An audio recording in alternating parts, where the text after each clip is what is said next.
कहानी के शुरू में हमें एक औरत को दिखाया जाता है जो एक बच्चे को जन्म देती है और इसके पास एक लड़की खड़ी होकर ये सब देख रही होती है और इसका नाम वायलेट होता है। वायलेट की उम्र 12 वर्ष होती है और ये औरत जो बच्चे को जन्म दे रही है ये वायलेट की माँ होती है और ये एक वेश्या है। वायलेट सभी को ये खुशखबरी सुनाने के लिए जाती है कि उसकी माँ ने एक लड़के को जन्म दिया है, पर सब लड़कियां वायलेट की बातों को इग्नोर करके अपने कस्टमर के साथ चली जाती हैं। इसके बाद वायलेट भाई को चुप कराने की कोशिश करती है पर वो चुप नहीं होता, इसलिए वो उसे अपनी माँ के पास लेकर जाती है, पर उसकी माँ किसी कस्टमर के साथ घपाघप कर रही होती है। वायलेट उसे उठाती है। उसकी माँ उस पर नाराज़ होती है कि तुम्हें इस तरह अंदर नहीं आना चाहिए था। वायलेट अपनी माँ के हाथ में एक रिंग को देखती है जिस पर उसकी माँ कहती है मुझे ये रिंग मेरे कस्टमर ने दी थी।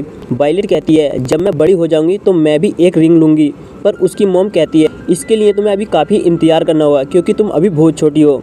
इसके बाद हमें एक फोटोग्राफर को दिखाया जाता है जो एक प्रोस्टिट्यूट का फ़ोटो लेने आया होता है और इसका नाम बहलोक होता है। तभी बहलोक मैडम नेल के पास जाता है पर नेल कहती है अभी तुम फ़ोटो नहीं ले सकते क्योंकि मेरी सारी लड़कियाँ अभी सो रही हैं। तभी बहलोक की नज़र वायलेट की माँ हेटी पर पड़ती है। बहलोक नेल से हेटी का फ़ोटो लेने के लिए कहता है। तभी फोटोग्राफर उससे कहता है मैं तुम्हें इसके काफ़ी सारे पैसे दूंगा और इसके लिए नेल मान जाती है और वो हेटी की फ़ोटो लेने के लिए कह देती है। वायलेट की नज़र सिर्फ बहलोक पर थी क्योंकि उसने आज तक इतना खूबसूरत आदमी पहले कभी नहीं देखा था और वो सिर्फ अपने काम के लिए यहाँ आया होता है। इसके बाद बहलोक हेटी की फ़ोटो लेने लगता है। बहलोक कहता है वायलेट बहुत ही अट्रैक्टिव लड़की है और अब दोनों एक दूसरे की ओर आकर्षित होने लगे थे। और अगले दिन बहलोक हेटी की तस्वीर लेकर आता है। बहलोक को देखकर सब लड़कियां उससे तस्वीर देखने के लिए कहती हैं, पर बहलोक कहता है मैं ये तस्वीर सिर्फ हेटी को ही दिखाऊंगा। तभी वहाँ वायलेट आ जाती है और वो बहलोक के हाथ से तस्वीर छीन लेती है। ये देखकर वायलेट बहुत ही हैरान हो जाती है क्योंकि आज तक उसने किसी की तस्वीर ऐसी नहीं देखी थी। वो बहलोक से पूछती है ये तुमने कैसे किया, जिस पर वो कहता है ये एक जादू है और एक दिन मैं तुम्हारी इससे भी अच्छी फ़ोटो बनाऊँगा। इसके बाद हम हेटी के आशिक को देखते हैं क्योंकि हेटी ने उससे शादी करने का वादा किया होता है और वो गोली चलाने लगता है जिससे वहाँ खड़ी सभी औरतें डर जाती हैं। तभी एक लड़की उसके सर में हथौड़ा मार देती है और वो मर जाता है जिससे हेटी को बहुत ही दुख होता है और वो इस कोठे को छोड़कर जाने का फैसला करती है। हेटी वायलेट से भी अपने साथ चलने के लिए कहती है पर वायलेट कहती है मैं यहाँ से नहीं जाऊँगी और मैं यही रहूँगी, जिससे गुस्सा होकर वायलेट को थप्पड़ मार देती है। वायलेट बच्चे को लेकर चली जाती है। अगले दिन वायलेट भी तैयार होकर नीचे आ जाती है। तभी वो बहलोक को देखती है और वो उसके पास जाती है और वो उससे कहती है क्या मैं खूबसूरत लग रही हूँ। बहलोक कहता है तुम बहुत ही खूबसूरत हो। वो कहती है क्या तुम दूसरी लड़कियों के बारे में भी ऐसा सोचते हो या फिर मेरे बारे में ही ऐसा सोचते हो। वो कहता है मैं दूसरी लड़कियों को भी इसी नज़र से देखता हूँ। तभी वो कहती है तुम हर रोज़ यहाँ आते हो पर किसी के साथ घपाघप नहीं करते हो। इसके बाद बहलोक वहाँ से चला जाता है पर वायलेट भी उसके पीछे चली जाती है क्योंकि बहलोक उसे अच्छा लगने लगा था। वायलेट उससे कुछ और सवाल जवाब करने लगती है पर बहलोक कहता है तुम अभी बच्ची हो, मैं तुम्हें अपने बारे में क्यों बताऊं। वायलेट कहती है मैं अब बच्ची नहीं रही, तुम चाहो तो मेरे साथ घचाघच करके देख सकते हो। बहलोक कहता है मेरे पास इन सब बातों के लिए वक्त नहीं है। तभी वायलेट गुस्से में चली जाती है और एक कस्टमर के पास जाकर बैठ जाती है। तभी वहाँ मैडम नेल आ जाती हैं और उस कस्टमर के कान में कुछ कहती है जिससे वो कस्टमर उसे उठा देता है। इसके बाद दोनों माँ बेटी फ़ोटो खिंचवाती हैं। तभी बहलोक हेटी की बिना कपड़ों के फ़ोटो खींचने लगता है।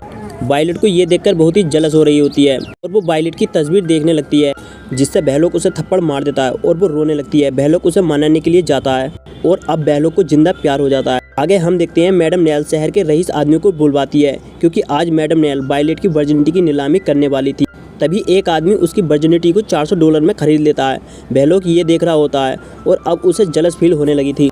इसके बाद कस्टमर उसे कमरे में ले जाने लगता है। ये देखकर बहलोक को बहुत ही गुस्सा आता है और कस्टमर वायलेट के साथ इंटीमेट होने लगता है। तभी हेटी वायलेट के कमरे में जाती है तो वायलेट बेहोश पड़ी होती है। तभी वहाँ काफ़ी सारी औरतें आती हैं। वायलेट उन्हें अपनी सील टूटने की कहानी बताती हैं।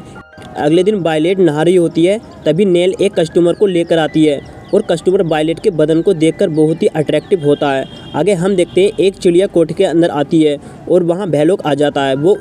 वो उसे पकड़ लेता है। तभी वो उस चिड़िया को बाहर छोड़ देता है और सीन कट होता है। हेटी ने अपना घर बसा लिया था। तभी वो वहाँ से चली जाती है। इसके बाद बहलोक एक लेडी की फ़ोटो लेता है। तभी वायलेट उसके सामने खड़ी हो जाती है क्योंकि उसे जलस फील हो रही होती है। तभी वो औरत वायलेट के पिछवाड़े पर लात मारते हुए कहती है कि हट जा बहन की लोड़ी। वायलेट बहलोक को उल्टा सीधा कहकर वहाँ से चली जाती है। तभी वायलेट बच्चों के साथ मस्ती करने लगती है आगे हम देखते हैं वायलेट कोठा छोड़कर बहलोक के घर आ जाती है। बहलोक ये देखकर बहुत ही खुश होता है क्योंकि बहलोक भी उसके संतरों का रस पीना चाहता था। तभी दोनों बेड पर जाकर किस करने लगती हैं और फिर रात में उसकी तितली का चमगादड़ बना देता है।